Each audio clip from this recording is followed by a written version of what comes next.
This guy woke up before me. Welcome to another episode of Before Coffee, where I don't actually have to wake up Roger for once. I'm very surprised. Pouring myself some tea. My throat hurts from all the talking. Just needed, I just need to maximize the screen. Aha! And that's going to be during coffee. I'm having tea myself.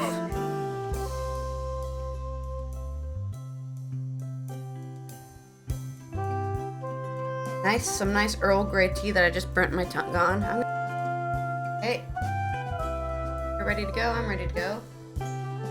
Hello! Welcome to another episode of Before Coffee. Today, on the news, Russia suspends latest nuclear treaty with the U.S., Putin says in a speech. In tribute to Christine McVie, the late Christine McVie, and Tucker Carlson. Tell me lies. Tell me sweet little lies. Tell me lies. National strike in dozens of hospitals after rejection of a wage demand in the Netherlands. Jimmy Carter, at the age of 98, is in hospice care. Story. Trying to find another one. News information for the earthquake that happened in Turkey and Syria about the actual geographic location and epicenter of the earthquake. And a third story, Major League Baseball opens its pitchers and catchers with a whole new set of rules they've never had before. That and more as we chain on our coffee.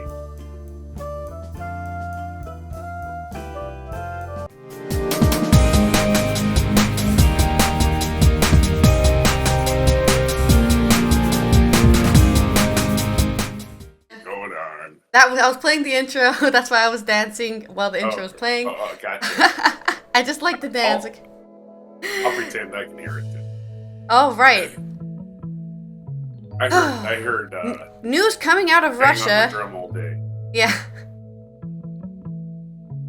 News coming out of Russia. Russia is suspending a nuclear treaty with the United States. Russian President Putin said in his address to the parliament, among other things, the treaty sets limits on the number of intercontinental missiles that both countries can have. It is the last surviving nuclear treaty between the US and Russia. Russia already said that US inspectors were no longer welcome for nuclear weapon inspections as part of the treaty for the time being. Putin made these statements during the State of the Union. In it, the president addressed the Russian parliament. Normally that happens every year, but last year Putin skipped the speech when Russia invaded Ukraine. In that speech, the Russian president once again lashed out at the West, which he says is guilty of provoking the war in Ukraine. According to him, Russia would like to resolve the conflict peacefully, but Western countries had planned another scenario, something the president had said many times. When Putin announced the so-called special military option almost a year ago, it still had the goal of denazifying, installing a new government, and demilitarizing, taking out the army of Ukraine. But as the war lasted longer than Russia had anticipated, that rhetoric changed to a protracted war against the collective West for Russia's survival. Putin spoke not only of military aggression, but also of economic aggression by the West, referring to the economic sanctions countries had put in place because of the war. According to the president, these measures are intended to make people suffer. Their calculation did not come true. The Russian economy is stronger than they thought in the West. Putin stated that Russia will do everything to break the peace, or to bring the peace back. He announced a special fund for families of Russian soldiers killed in Ukraine. He also promised more social support to the new areas of Russia and expressed his gratitude to all Russian soldiers on the battlefield. Kremlin spokesman Peskov already hinted that the speech would become more clear about the real purpose of the invasion, but Putin mainly repeated what he said in recent months. The West is fully responsible for the escalation in Ukraine.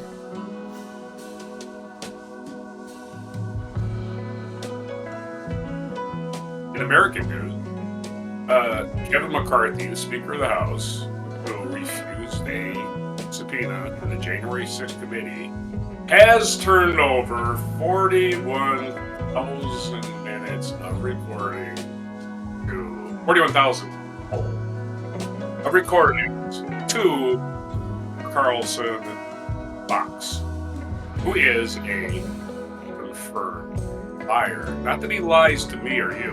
Not that he lies to a judge. He's not lying to a judge. He lies to the people who listen to him every night. He's a liar. And proven in court. Thank you very much. Just in case you haven't figured that out, go look it up. Liar. And of course, he works with a bunch of other liars. Jeannie Perino, Brio, whatever her name is. And, of course, Mr. Laura Ingram. Mrs. Laura Ingram. Whatever. Laura Ingram. Sean Hannity, and of course, the biggest liar of all, Mr. Rupert Murdoch, who has been proven in federal court in England to be spying on people. Basically hacking people's phones for storage.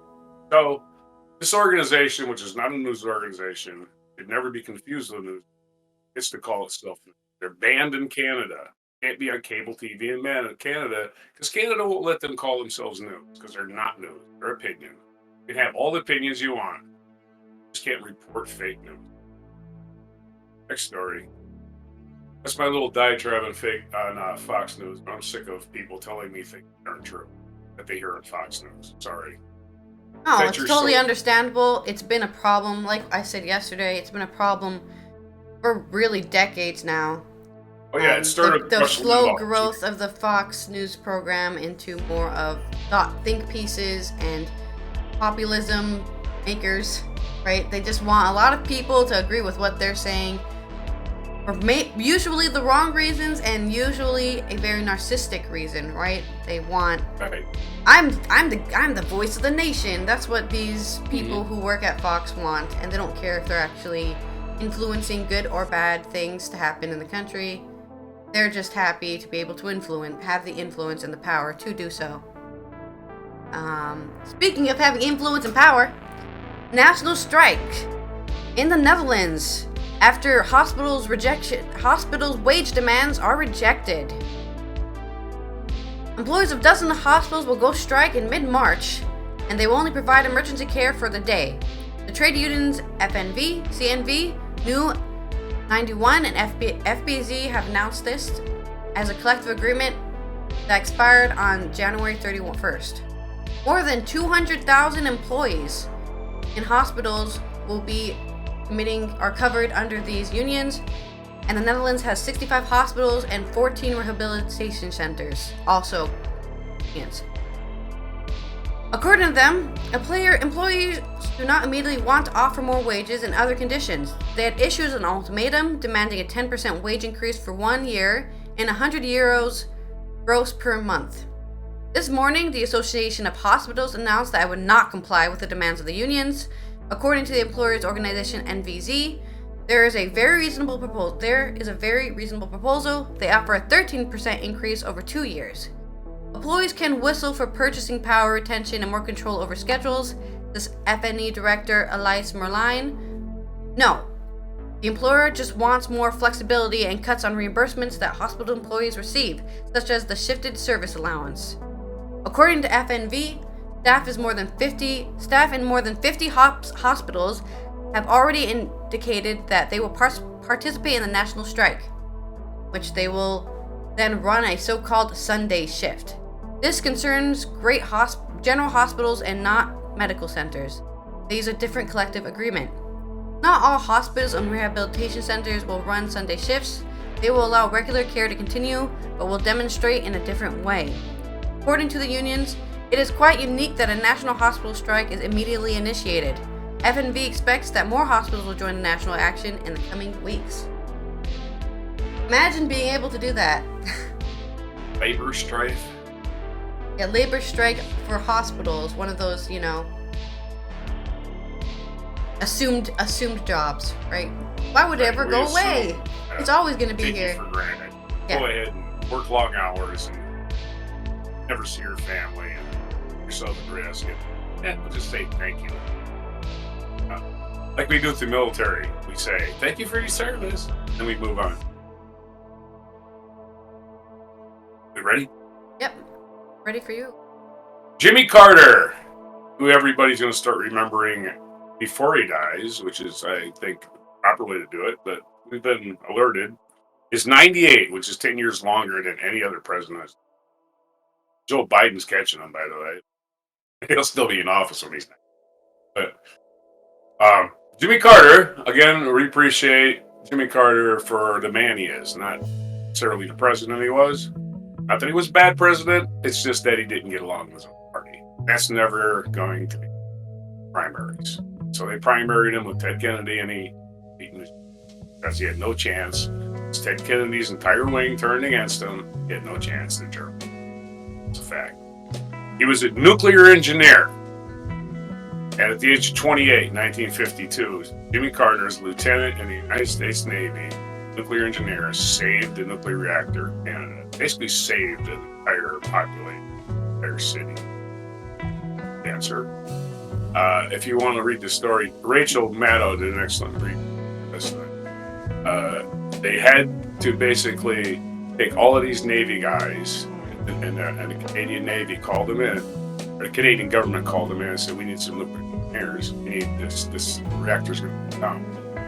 So Jimmy Carter and all of his sailors, he was in charge of the state, exposed themselves to radiation 90 seconds at a time. That's the maximum amount of time they can spend in that room deconstructing that reactor.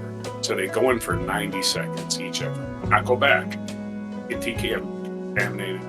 And I guess Jimmy Carter was eating radiation for at least 30 days after. So he risked his life, along with a bunch of other sailors. He didn't have to go in, he was the commander, but again, he's the expert. Risked his life to save Canada. Now he's 98.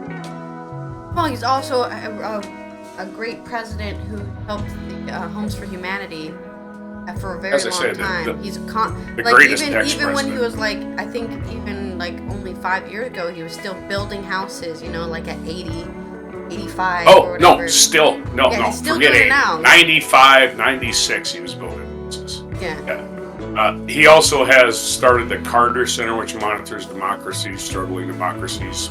There's elections. They probably should have monitored ours in 2000. But anyway, I would say rest in peace. But hey, long live Jimmy Carter. Hope he makes it to 100. Yeah, one of the only presidents that you can actually say was a decent human being. And he's a Christian too. Yeah, let's be honest. He's a real Christian. I'm just saying, it's hard to make a politician, high on that list of best human beings to be alive, right? Politicians are pretty mid-tier when it comes to being decent people because you have to make a lot of cuts and Machiavellian decisions. But Jimmy Carter is definitely probably the highest rated, political person in the world. That's actually a decent person. I don't care what your politics are, but in a world of Lindsey Grahams, be a Jimmy Carter. Yeah, exactly. In media news, coming out of New Mexico, the state attorney office has dropped charges against Alec Baldwin, fatally assaulting a camerawoman on the set of Rust. As a result, he could receive up to 18 months in prison. Baldwin is charged with wrongful death. Initially, the prosecutors wanted to add an aggravating element to this, namely the death was caused by the use of a firearm. That could have resulted in a minimum prison sentence of 5 years. The problem is that this aggravating element will not be included in the New Mexico Code until 2022. The deadly shooting incident happened way back in 2021, and Baldwin's attorney objected to the charges, and so did the attorneys for the woman who oversaw the guns on set. He is also charged with wrongful death. This makes sense because I believe it's in the Constitution of the U.S. that you cannot be trialed for new laws. There's no, hey, we just passed a new law, we can now get you for it. It's that was 10 years ago, dude. The limitations. We just decided to pass a law based on what you did, and not the charge. Exactly. According to Not the in this Los country, Angeles anyway. Times, Baldwin pulled a gun from his holster twice during the shot. It went off the second time. Camerawoman Helena Hutchin was fatally hit. Director Joel Souza was able to go home after being admitted to the hospital. Baldwin has always said that the woman's death was not his fault. According to him, the bullet should never been on set. He also said he was told the gun was safe to use. The recordings of Rust will resume soon. In everything I do for this film, I want to honor Helena's legacy and make her proud. It's a privilege to make this happen on her behalf, Director Souza said in a statement. This is pure politics. They're only blaming Alec Baldwin because he's politically unpopular, right? You can't blame somebody for any live bullets being on that set except the person who's handling it. Why do you need live bullets on a music set? Yeah. Why ever do you need live set? Why? Again, why? So their idea that Alec Baldwin, he's definitely should have checked his gun to make sure it's alive. It's nonsense. It's just selective prosecution. Yeah. He's gonna get a suspended sentence, and he shouldn't get any time at all. He didn't do anything wrong. It's the stupidest trial in the history of trial. Well, it's stupid. You've had plenty of stupid trials, but still. Yeah, I mean, I totally agree because, well, as somebody who has airsoft replicas, they're so well made. Why don't we just use those? Why so many filmmakers and other people in the industry want that type of realism, right? Right. They don't even check. Fighters. And if they're not going to check the barrel to make sure there's not a loose round in there, because that's what happens when you fire a gun. It chambers the bullet in the barrel.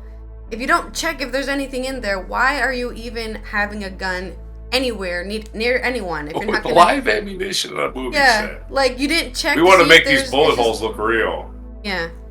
You can fake smoke coming out of the gun, make the noise the gun makes. They dub in the sound later anyway. Yeah, just it's totally on the prop department. I don't see why they expect the actors to know what's inside there. You assume people job. I don't know. Is that too much to ask? Yeah. And third story. Major League Baseball is getting underway with spring training. Of course, they're going to play some kind of world baseball thing against other people for about months. But they've changed their rules. They've increased the size of the bases from 15 inches square to 18 inches square. Wrapped down steel, whatever. There's a pitching clock.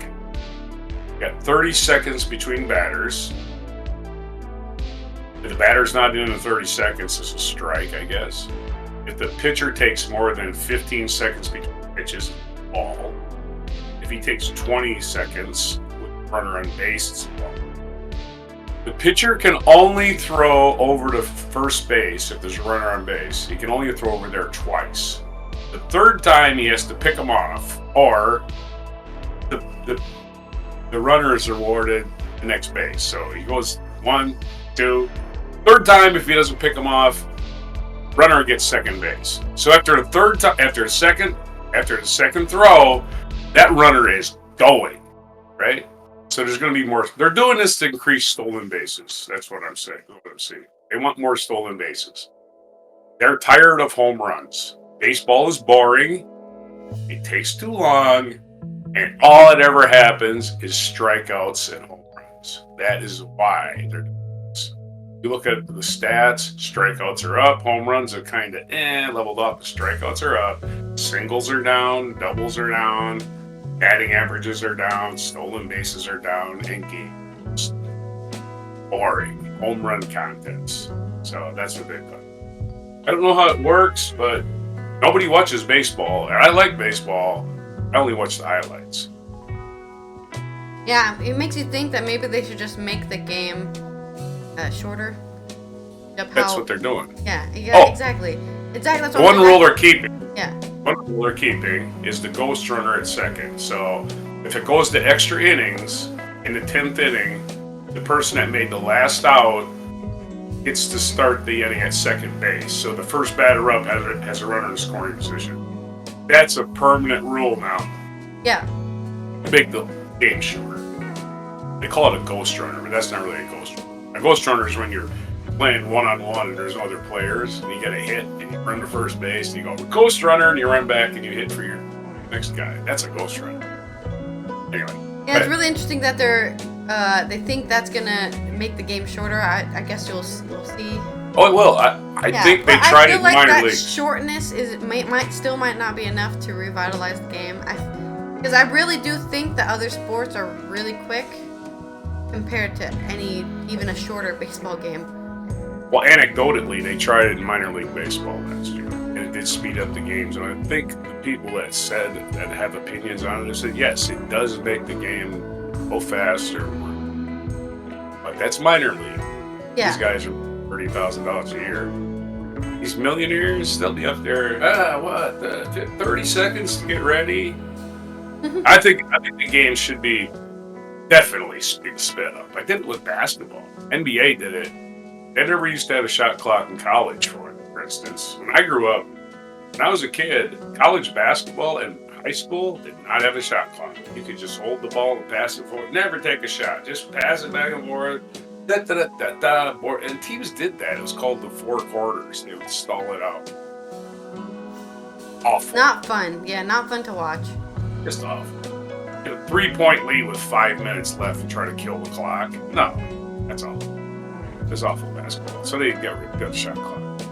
Well, that's really cool news to hear from the baseball world and improvements in making the game more easily acceptable for audiences. Yeah. Back to news about the earthquakes that have been rocking Turkey and Syria, on the border of Turkey and Syria. On the 6th of February was the infamous 7.8 magnitude earthquake that killed more than 45,000 people. Yesterday, another quake hit the region with a magnitude of 6.4 and an aftershock of 5.8. So far, because this area was already part of the disaster area, there have been limited casualties, with only 6 people having been killed and 300 injured. And on the Turkish side, and 5 people killed and more than 500 injured on the Syrian side. The epicenter was near the town of Defne, about 14 kilometers southwest of Antakya, which was hit hard by quakes on February 6th. The shocks were about 10 kilometers below the Earth's surface, which was relatively shallow. These shocks were not only felt in Syria and Turkey, there are also reports of people from Egypt, Jordan, Lebanon, Israel, and Cyprus who observed the tremors. Journalist Bram Vermeulen in the Turkish city of Adana, which is a few hundred kilometers from the hard-hit province of Hatay, has said, "Here too, the tremors was felt all over the city. People chose to sleep outside on the street, in the parks, or in the lobbies of the hotels that are known to be earthquake resistant." The program maker says people in Adana, which has been partially hit, are afraid it will be the next city to be hit hard. The impact is very big. People don't feel safe anywhere anymore.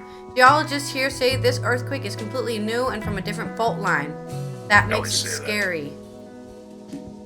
The quake of 6.4 is a very strong quake even for Turkish standards, says Vermeulen. A big concern is that this has set off a chain reaction of earthquakes, which seems very apparent, right? You get one big one on the 6th. There was another one in the Gaziantep. I think last week or 2 weeks ago, a smaller one. You're saying it's not aftershock? And then this is not an aftershock. No, this is a whole new earthquake. It's way too long ago for it to be an aftershock. Right? With earthquakes, it's always the same. It's always the same. It's location. Right? No, this is a different location. I can't show you the picture right now, but let's say the first one on the 6th was up here, between the border of Turkey and Syria, and then now the one yesterday is down here by the coast, by the Mediterranean Sea. Right, so it's moving down like this, like a... Moving down to Syria? Yeah, it's moving down to the sea, really. Moving if it's down not related, to the sea. They say. The Mediterranean Sea. But they're all related. Yeah. I remember someday I'll make a list. I understand what you're saying, but I'm specifically saying that geologists have indicated that this is a different fault line than the previous earthquake. I know it's a different fault line. Yeah. Yeah, someday I'll make a list of the 4 earthquakes that I've been through. Like, not the one in Oklahoma. The 4 I was through in California in the 80s. Because the most powerful one I've been through is a 7.3. Same day there was like a 6.4. Centered somewhere else about 3 hours later. This is when Robin was a baby. We lived in St. El Cajon in 1992. And at 7 o'clock, there was a 7.3, but it was centered in the middle of nowhere. So it didn't really do any damage. It didn't kill anything. Didn't even do a whole lot of property damage, but not power out stuff like that. 3 hours later, there was another earthquake, about a 6.4, that was centered somewhere else. And they said it had nothing to do with the first one, which I find it hard to believe. It had something to do with it. I'm sorry. Something happened. Some land shift. Okay. Well, I'm not a seismologist or a geologist. It's real. Well, yeah, I don't know if you know. I'm sure you know what happens when an earthquake occurs, right? It's not. Of course I do. It's not this. It's like. It has nothing to do with what I know. It's like water. The earth becomes water, Yeah. right? So I understand this why one, you believe that they affect each other, because like if you are on a water bed and you jump on one corner, it should affect the other corner of the water bed, right? So these are two I different understand type where you're coming earthquakes, from. though. There were different types. One was a shaker, one was a roller. Yeah. So there were 2 different types, 2 distinctly types of earthquakes. But they're all related because they're all on Earth. So yeah, exactly. Of course. In that way, they're definitely related. Yeah. You can make the statement that that was going to happen regardless what was happening over there, which is not necessarily true because it's all in Earth. Anyway. Any news from what's happened this year or today? What is the phrase again? Still have days in this history. day in history. There you go. Day in history. Today, what happened in history? Today, Malcolm X was assassinated in 1965. Rest in power. Kelsey Grammer was born in 1955. So Malcolm X was assassinated on Fraser Crane's 10th birthday. Not the best birthday. I mean, there was a tragic earthquake on my birthday, so.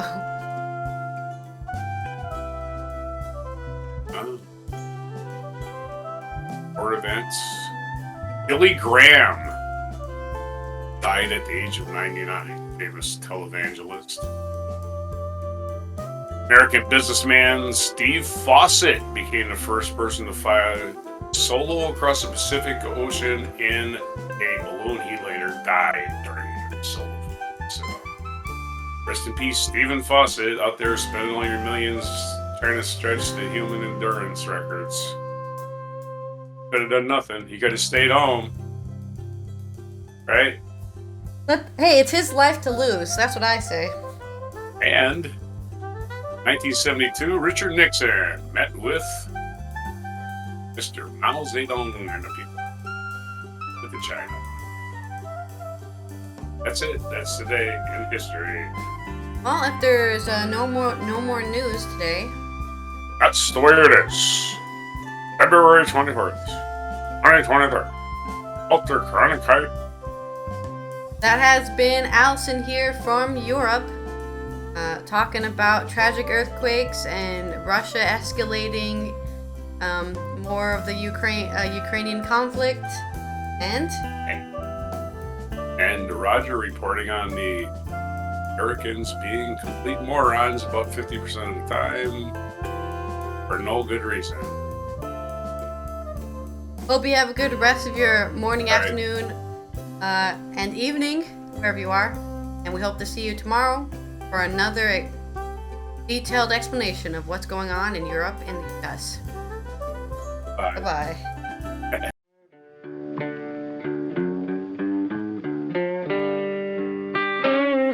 Be sure to hit the like, subscribe, and notify buttons. And follow our other channels, Toxic Alley, History of Gravy, and Scratchy Old Records.